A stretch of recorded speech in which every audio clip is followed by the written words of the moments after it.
السلام علیکم، آداب عرض ہے جی۔ تو ڈیئر یوٹیوب فیملی، کیسے ہیں آپ سب؟ دعا کرتی ہوں کہ آپ سب بخیر و عافیت ہوں۔ الحمدللہ میں بھی بالکل خیریت سے ہوں اور ناول کی نیکسٹ ایپیسوڈ کے ساتھ حاضر ہوں، لیکن اس سے پہلے کچھ باتیں ہو جائیں۔ جیسے کہ اس چینل کی صورتحال کا آپ سب کو ہی پتہ ہے، تو اس کے حوالے سے میں تھوڑی سی باتیں کرنا چاہتی ہوں۔ میرے پاس 3 مہینے ہیں دوبارہ مونیٹائزیشن کے لیے اپلائی کرنے کے لیے، تو مجھے جو ہے پرانے ناولز کو ڈیلیٹ کرنا ہے اور انہیں ری اپلوڈ بھی کرنا ہے، کیونکہ بہت سارے ناولز جو ہیں وہ بہت اچھے ہیں، بہت طویل ہیں اور بار بار سننے کے لائق ہیں، تو ان کو ڈیلیٹ کرنا جو ہے وہ کچھ دل نہیں مانتا۔ اور آپ سب کی بھی فرمائش ہے کہ آپ لوگ بار بار سنتے ہیں ناولز کو، اور بہت سے ناولز آپ نے سنے نہیں ہیں ابھی، تو میں انہیں ڈاؤن لوڈ کر کے ری اپلوڈ کرنا چاہ رہی ہوں۔ تو اس کے لیے پھر یہ ضروری ہے کہ میں پہلے ان پہ کام کر لوں، کیونکہ اگر میں ساتھ ساتھ نئے ناولز اپلوڈ کروں گی تو بہت تاخیر ہو جائے گی۔ نئے ناول اپلوڈ کرنے میں لگی رہی تو پرانوں کے لیے ٹائم نہیں ملے گا۔ تو میں اب یہی کرنا چاہ رہی ہوں کہ پہلے جو ہے میں ناولز کی ری اپلوڈنگ کر لوں، اس کے بعد پھر میں جو ہے نا کوئی نئی کہانی شروع کر لوں گی۔ تو آپ لوگ تب تک جو ہے نا یا تو پرانے ناول سنیے یا پھر انتظار کیجیے نئے ناولز کا۔ اگر مجھے ٹائم ملتا ہے تو ہفتے میں ایک بار کوئی شارٹ سٹوری میں اپلوڈ کر دیا کروں گی، اس سے زیادہ میں نہیں کر سکوں گی۔ اور اگر میں زیادہ اس پہ وقت دوں گی تو پھر دوسرا چینل پڑا رہے گا، تو اس پر بھی مجھے اپلوڈنگ سٹارٹ کرنی ہے۔ تو اس لیے جو ہے نا میں اب چاہ رہی ہوں کہ میں پہلے پرانے ناولز پر کام کروں، ان کا کام مکمل کر لوں، چینل کو دوبارہ سے مونیٹائز کروا لوں، پھر ہم اپنا جو ہے وہ نئے ناولز کا سلسلہ جو ہے وہ شروع کر سکتے ہیں۔ ایک کام پر پہلے میں توجہ دے لوں تاکہ جو ہے نا پراپرلی وہ مکمل ہو جائے، پھر اس کے بعد ہم اپنا آغاز جو ہے نا دوبارہ سے کریں گے اور ٹریک پر واپس آ جائیں گے۔ آپ سب اس بارے میں کیا کہتے ہیں مجھے ضرور بتائیے گا، اور انشاءاللہ میں کوشش کروں گی کہ جلد از جلد یہ کام مکمل کروں۔ ہے تو کافی مشکل اور ٹائم ٹیکنگ، لیکن کرنا تو ہے، تو اس لیے میں چاہ رہی ہوں کہ میں اپنا پورا فوکس جو ہے نا ان ناولز کی جانب کر لوں اور انہیں جلد از جلد کر دوں۔ وہ تھوڑے سے آسان بھی رہیں گے کیونکہ آڈیو تو ریکارڈ نہیں کرنی، البتہ ایڈیٹنگ میں ٹائم لگے گا، کیونکہ اب ویڈیو پراپرلی بنانی ہے تو اس کے لیے مجھے تھوڑا سا ٹائم لگتا ہے ایڈیٹنگ کرنے میں، اور دماغ پہ زور بھی دینا پڑتا ہے کہ میں کیا کروں، کیسے کروں، جو کہ میرے لیے جو ہے بعد میں دوبارہ مسائل نہ بنے۔ تو انشاءاللہ کوشش جاری ہے۔ نئی ویڈیوز آپ دیکھ بھی رہے ہیں تو بتائیے گا کہ کیا یہ معاون ثابت ہوں گی یا اس سے مدد ملے گی۔ جیسی ویڈیوز اب میں ایڈٹ کر کے اپلوڈ کر رہی ہوں تو کیا اس سے جو ہے وہ مسئلہ حل ہو سکے گا یا نہیں۔ اور اگر کسی اور چینل پر مسئلہ ہے، کیونکہ آپ سب لوگ تو سنتے رہتے ہیں مختلف چینلز کو، تو اگر کسی اور چینل پر ایسا ایشو آیا ہو تو مجھے ضرور بتائیے گا، ہو سکتا ہے کہ ہم لوگ ایک دوسرے کی مدد کر سکیں کہ کیا مسئلہ ہے اور اس کو کیسے حل کیا جا سکتا ہے، ٹھیک ہے۔ اور اب ہم بڑھتے ہیں اپنی کہانی کی جانب۔ تو جناب آج کہانی کی نیکسٹ ایپیسوڈ ہے، ناول ہے من عاجزم من بے قسم، اور اس کی مصنفہ ہیں طیفور، اور آج آپ سنیں گے اس کی قسط نمبر 3۔ وادی ہنزہ پاکستان کی جھولی میں پڑا انمول رتن ہے۔ یہ گلگت بلتستان کا ایک ضلع ہے۔ وادی کے علاقے کریم آباد میں موجود میر آف ہنزہ کا پرانا گھر قلعہ بلتت کے نام سے موجود ہے، جو 700 سال پرانا ہے اور اس کی خوبصورتی دیکھنے سے تعلق رکھتی ہے۔ آج یہ سارا ٹولہ قلعہ بلتت اور ارد گرد کے مناظر سے لطف اندوز ہونے نکلا تھا۔ کریم آباد سیاحت کے اعتبار سے بہت معروف ہے۔ یہاں کا بازار ثقافتی اشیاء سے بھرا پڑا ہے۔ قلعہ بلتت دیکھنے کا پلان کانتا کا دیا ہوا تھا، جو حور سے دوست تھی اور امیر حمزہ سے اچھی الیگ سلیگ کی بنیاد پر ان کے ساتھ چل رہی تھی۔ ویسے بھی حور جانتی تھی کہ جگنو کانتا کے بغیر ان کے کسی پروگرام میں شامل نہیں ہوگی۔ صبح صبح جب یہ چاروں بالکل تیار ہو کر ڈائننگ روم میں ناشتہ کر رہے تھے، کانتا کی بے تکی باتوں اور حور کے کہکہوں سے ایک شور سا برپا تھا۔ عین اسی وقت اورنج کرتے اور مہندی رنگ کے ٹراؤزر پر میرون لانگ کوٹ پہنے، سر کو نفیس فر والے میرون سٹالر سے لپیٹے، مخصوص طرز کے بند جوتے پہنے جگنو داخل ہوئی تو سب کو گویا بریک لگ گیا۔ امیر حمزہ برہان بھی لمحے بھر کو مبہوت سا ہو کر رہ گیا۔ میرون فر کے بیچ اس کا چمکتا چہرہ اس قدر دلربا تھا، گویا راکا پوشی کی برف پر ڈوبتے سورج کی کرنیں سیال بن کر بہہ رہی ہوں۔ حور کو اپنی تیاری نامکمل سی محسوس ہوئی۔ اس نے حسب سابق مونگیا پونچوں کے ہمراہ ٹائٹس پہن رکھی تھیں، ساتھ میں گرم فر والی جیکٹ تھی جسے اس نے ابھی پہنا نہیں تھا۔ حیدر رحمانی کا چہرہ یکدم کھل اٹھا۔ انہیں ہرگز توقع نہیں تھی کہ جگنو ایسی کسی ایکٹیویٹی میں شامل ہوگی۔ یہ واقعی اچنبھے کی بات تھی۔ بھابھی جان نے آگے بڑھ کر اس کی بلائیں لی اور جلدی سے اس کے لیے سلائس پر مکھن لگانے لگیں۔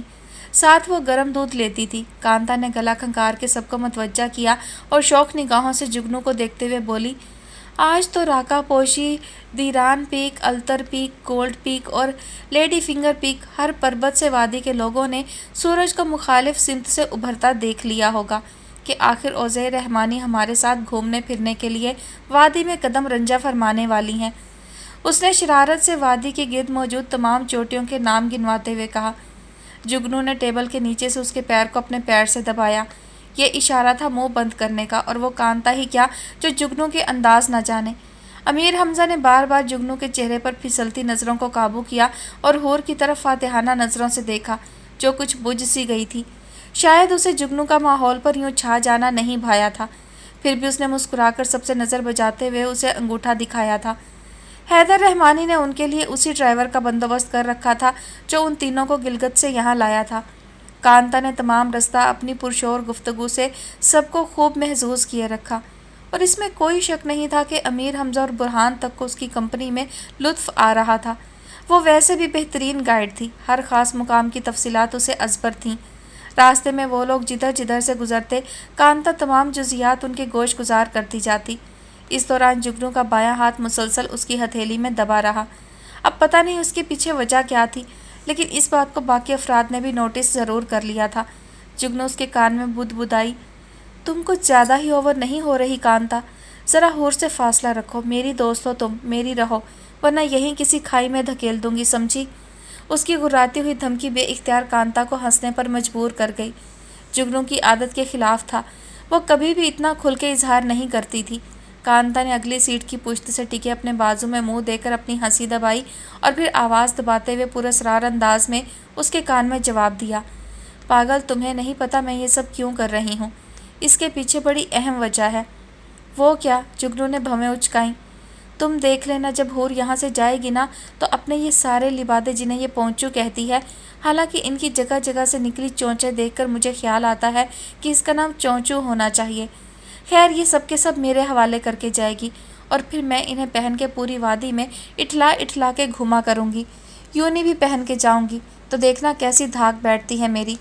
میں تو کہتی ہوں تم اپنے بابا سے کہہ کر شہر سے اپنے لیے منگوا لو، وہ تو جاتے رہتے ہیں، اور تم کہو تو تمہارے لیے وہ آسمان سے تارے لانے کے بجائے آسمان ہی اکھاڑ لائیں۔ حق ہاں۔ کانتا نے اپنی لمبی چوڑی بکواس کے بعد ایک ٹھنڈی حسرت زدہ سانس چھوڑی تو جگنو کو ہنسی روکنا دشوار محسوس ہوا۔ کانتا کے پہلو میں زوردار چٹکی بھر کر چہرے کا ایک رخ اپنے سٹالر سے چھپاتے اپنے تئیں ہنسی کو چھپایا تھا، اور ساتھ ہی کنکھیوں سے برہان اور حور کو دیکھا۔ وہ دونوں متوجہ نہیں تھے، بلکہ وہ تو ہر منظر کو کیمرے کی آنکھ تلے دباتے چلے جا رہے تھے اور ساتھ ہلکی آواز میں باتیں بھی کر رہے تھے، لیکن امیر حمزہ کا مکمل دھیان جگنو کی طرف تھا۔ وہ اسے آنے بہانے اپنی نظروں کے حصار میں لیے ہوئے تھا۔ کچھ نہیں بلکہ بہت کچھ تھا اس لڑکی میں جو اسے مائل کیے چلا جا رہا تھا۔ وہ خود کو کسی ایسے بچے کی طرح محسوس کر رہا تھا جو جگنو کی روشنی دیکھتے ہی اس کو پکڑنے کے لیے لپکتا ہے۔ اس کا بھی من اس جگنو کو مٹھی میں کرنے کا تھا۔ اس کی محویت تھی جس نے جگنو کو اس کی طرف نگاہ کرنے پر مجبور کیا تھا۔ نظر سے نظر ملی اور جگنو کے دل نے ہچکولا سا کھایا تھا۔ اس نے فوراً نظر پھیرنی چاہی تھی، لیکن عین اسی لمحے امیر حمزہ کے ہونٹوں سے بے آواز تھینک یو کا لفظ ادا ہوا تھا۔ یقیناً وہ اس کی بات مان لینے اور ان کے ساتھ چلنے کے لیے اس کا شکریہ ادا کر رہا تھا۔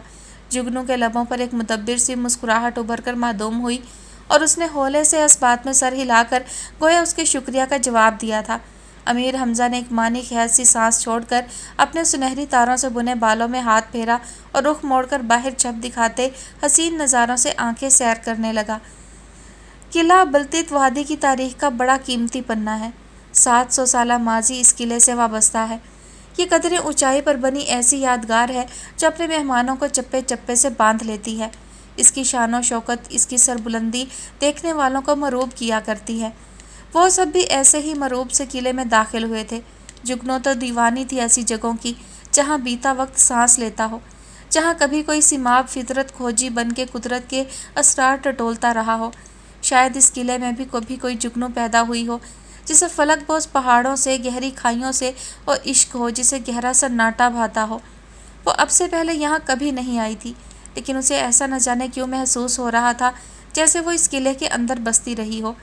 وہ سب سے کٹی کٹی سی الگ الگ سی نرم ہاتھوں سے قلعے کی دیواروں کو ٹٹولتی بائیں جانب بنی مضبوط لکڑی کی سیڑھیاں چڑھ رہی تھی۔ یہاں روشنی کا انتظام عمدہ نہیں تھا۔ باہر کی روشنی قلعے کے اندرونی کمروں کا اندھیرا نگلنے کو ناکافی تھی، لیکن غنیمت تھی۔ وہ سب مبہوت تھے، سانس بھی اونچا نہیں لے رہے تھے، گویا کسی دربار میں آئے ہوں۔ وہ چلتی چلتی قلعے کی فسیلی دیوار تک چلی آئی۔ یہ بہت بڑی صحن نما چھت تھی جس کے ایک جانب پتھر کی سیڑھیاں نیچے کہیں اترتی چلی جاتی تھیں۔ یہاں دیواریں بے حد موٹی تھیں اور ان کے پار صرف کھائیاں، گہری کھائیاں۔ وہ گہری گہری مرتعش سانسیں لیتی ایک دیوار پہ آ کر ٹک گئی اور یک ٹک نیچے دیکھتی چلی گئی۔ ان کھائیوں کے دامن میں درخت یوں ساتھ ساتھ جڑے تھے گویا انہیں ایک دوسرے کے اوپر گاڑا گیا ہو۔ اس قدر بہتات تھی سبزے کی کہ ایک ریلا سا محسوس ہوتا تھا جو بہتا چلا جا رہا ہو اور اس کا کوئی انت نہ ہو۔ جگنو بڑی محویت سے اس منظر کو دیکھ رہی تھی۔ اس کے دل کو عجیب سی بے چینی لاحق ہو رہی تھی۔ جی چاہتا ان کھائیوں سے نگاہ ہٹا لے، مگر نگاہ پھر ہمک ہمک وہیں ٹھہر جاتی۔ کوئی راز تھا جسے کھوج کی تلاش تھی، کوئی ادھوری داستان تھی جو حرفوں میں نہ ڈھلی تھی، ایک پیاس تھی جسے سیرابی کی چاہ تھی۔ یہ کھائیاں اور گھنا جنگل ادھورے قصے گود میں دھرے بیٹھی تھیں۔ اس کے تخیل میں سرسراہٹ ہوئی۔ اب سے کئی سو سال پہلے کسی پریوش نے آدھی رات کے وقت اس دیوار پہ بیٹھ کے آدھے چاند کو تکتے ہوئے اپنی بے بسی کا رونا رویا ہوگا۔ اس کی ادھوری محبت آنسو بن کے اس کی آنکھ سے بہی ہوگی۔ اس نے ان کھائیوں میں رات کے اندھیرے میں کسی کی بے وفائی کا زہر اگل کر تھوکا ہوگا، جسے یہ بے پرواہ کھائیاں نگل کر ہرے کانچ کی مانند چٹکی پڑی تھی۔ شاید اس پریوش نے اس دیوار پہ چڑھ کر اپنے محبوب کے دھوکے میں چاند کو چھونا چاہا ہو اور ان کھائیوں نے اسے کسی اژدہے کی مانند جھپٹ لیا ہو۔ جگنو کے پورے بدن میں سنسناہٹ کسی پارے کی طرح مچلی تھی۔ اس نے تھوک نگل کر آنکھیں بند کی، چند پل یوں ہی بیٹھی رہی اور اپنے ذہن سے یہ کریہ منظر جھٹکنے کی کوشش کرنے لگی جسے ابھی بیٹھے بیٹھے اس کے تخیل نے ابھارا تھا۔ ایک کپ کپاتی سانس چھوڑنے کے بعد اس نے آنکھیں کھولیں تو اپنے سامنے امیر حمزہ کو بیٹھا پایا۔ وہ سٹ پٹا سی گئی۔ اسے اس بات کی ہرگز توقع نہیں تھی۔ وہ سچ میں پر اعتماد تھا۔ اس نے ارد گرد کا سرسری سا جائزہ لیا۔ وہاں اور کوئی بھی نہ تھا۔ وہ سنبھل کر بیٹھ گئی اور اس کی طرف سوالیہ نظروں سے دیکھنے لگی جیسے اس کے بولنے کی منتظر ہو۔ آپ کو پتہ ہے مس جگنو کہ یہاں اس سارے منظر میں مجھے اس قدر کوئی شے اپیل نہیں کر رہی جس قدر آپ کے گال کا مخملی بھنور۔ اس وقت ہر رنگ ہر نظارہ اس کے آگے ہیچ ہے۔ وہ بولا بھی تو کیا؟ جگنو کے ہاتھ کپ کپا اٹھے تھے۔ ایسی بات اور ایسا انداز، اوپر سے ظالم کی گمبھیر آواز۔ اسے اپنے لہجے کے پیچ و خم پہ پوری دسترس حاصل تھی۔ جگنو نے تھوک نگل کر کچھ کہنے کی کوشش کی مگر ناکام ہو کر اپنا نچلا لب دانتوں تلے لے لیا، دھیان بٹانے کو جنگل کی طرف منہ پھیر لیا۔ امیر حمزہ کے دل کی دھڑکن الگ ہی تال پر مچلی۔ اس کی آنکھوں میں یکدم عجب سی مستی بیدار ہو کر انگڑائیاں لینے لگی۔ وہ نہ تو نیا تھا اور نہ ہی کچا، وہ پکا کھلاڑی تھا، لیکن یہاں پہلی بار اس کا داؤ بار بار بہک سا رہا تھا۔ یوں محسوس ہوتا تھا جیسے وہ الجھ رہا ہے، جیسے کسی ساحر کی ساحرہ سے ٹھن گئی ہو، دونوں کا سحر ایک دوسرے پہ اثر انداز ہو رہا ہو اور کاٹ نہیں ہو پا رہی۔ یہ بھی مزے کی مٹ بھیڑ تھی، دل نشین معرکہ تھا جس میں ہر زخم میٹھا درد اٹھا رہا تھا۔ سرور بھرا نشاط آ گئیں۔ آپ نے میرا مان رکھا مس جگنو، جبکہ میں خاصا خود سر واقع ہوا ہوں۔ کبھی خود سے بھی تقاضا نہیں کرتا کجا کے کسی اور سے گزارش کرنا، لیکن وہ کیا ہے نا کہ جب کوئی ایک دم اچانک سے بنا اجازت دل سے چھیڑ خانی کرنے لگے تو اسے دل میں جگہ دینی پڑتی ہے۔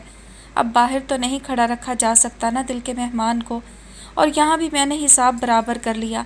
میں آپ کے گھر میں ٹھہرا ہوں اور آپ کو میں نے اپنے دل کا مکین کر لیا۔ کیوں ٹھیک کہہ رہا ہوں نا میں، جگنو؟ اس دفعہ اسے مس جگنو کے بجائے صرف جگنو کہہ کر مخاطب کیا اور اس کے رہے سہے حواسوں پر وار کیا تھا۔ وہ بھلا کہاں عادی تھی ایسی باتوں کی، ایسے لہجوں کی؟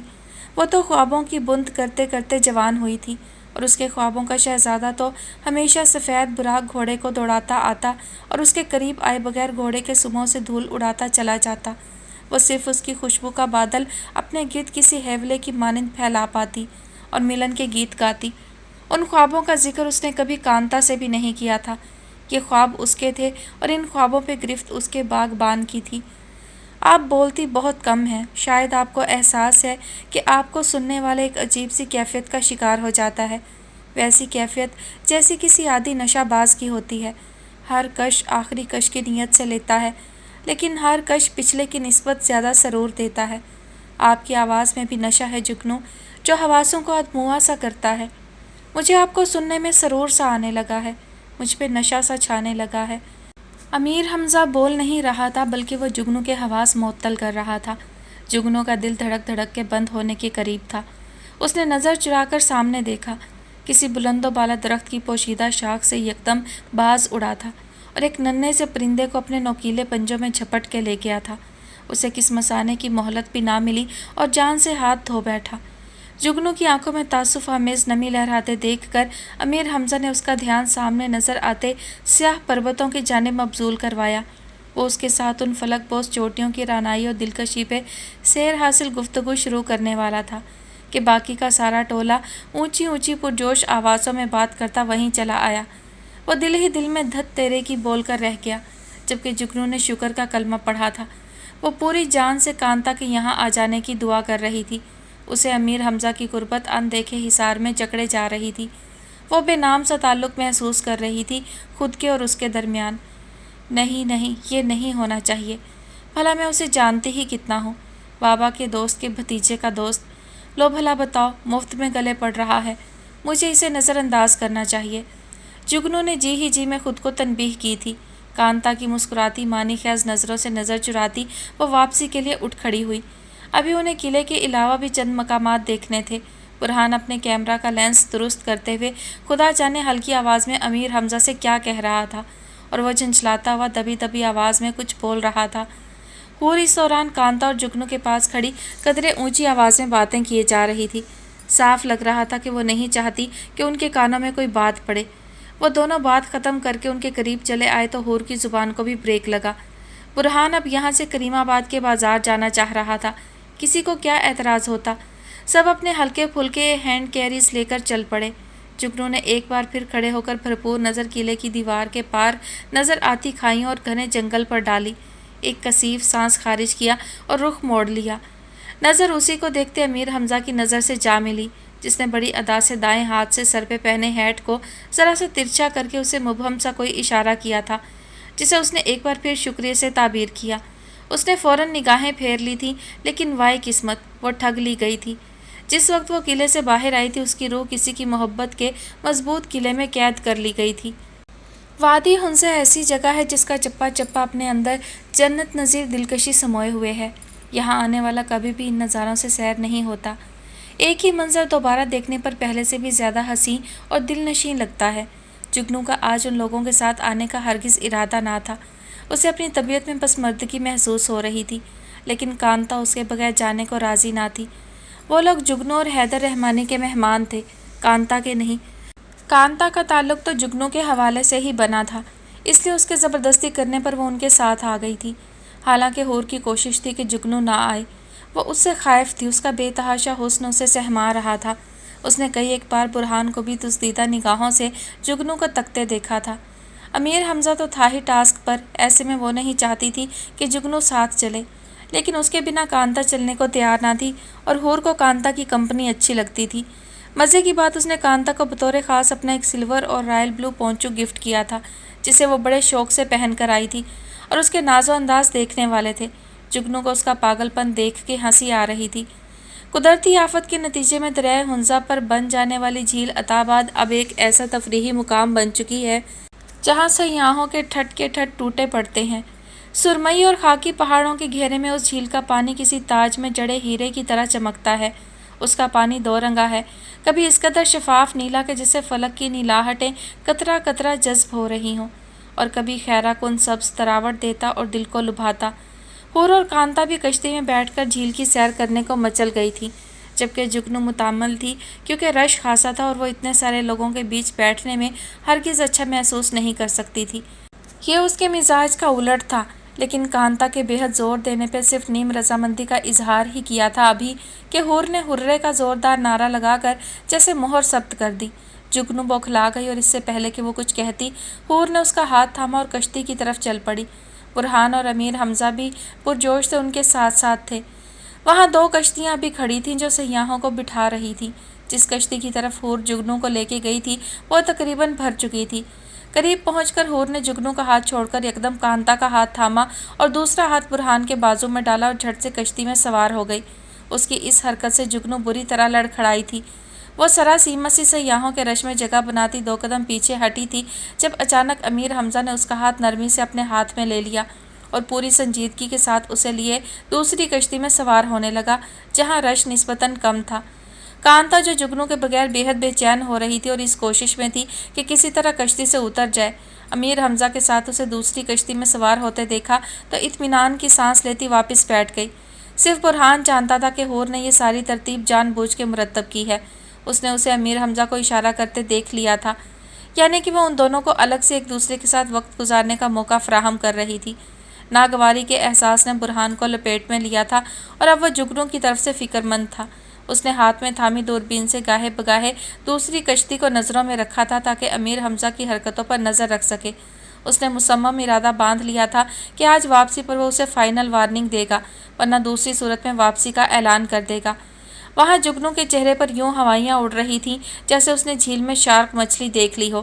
امیر حمزہ نے اس کا ہاتھ مسلسل تھام رکھا تھا اور بظاہر لاپرواہ سا جھیل کے پانی کی دل فریبی دیکھ کے لطف اندوز ہو رہا تھا۔ جگنو کو خود اپنے محسوسات کا ادراک نہیں ہو پا رہا تھا۔ بیک وقت وہ گھبرائی بھی ہوئی تھی اور امیر حمزہ کی آڑ میں اسے اپنا آپ محفوظ بھی محسوس ہو رہا تھا۔ امیر حمزہ نے اس کے لیے باقی لوگوں سے بالکل ہٹ کر جگہ بنائی تھی کہ اس کے بائیں پہلو میں کوئی بھی نہ بیٹھ سکے، اور داہنی جانب وہ خود تھا۔ اس کا اپنے کندھے سے مس ہوتا مضبوط اور کثرتی بازو اور اس کے مردانہ کلون کی دلکش مہک جگنو کے اعصاب پر سوار ہو رہی تھی، بلکہ وہ مکمل ہی اس کے اعصاب پر قابو پاتا جا رہا تھا۔ ایک حسین اور مختصر سفر کے بعد جس وقت سب کشتی سے اترے تو جگنو کا وجود اس کے دل سے خالی تھا۔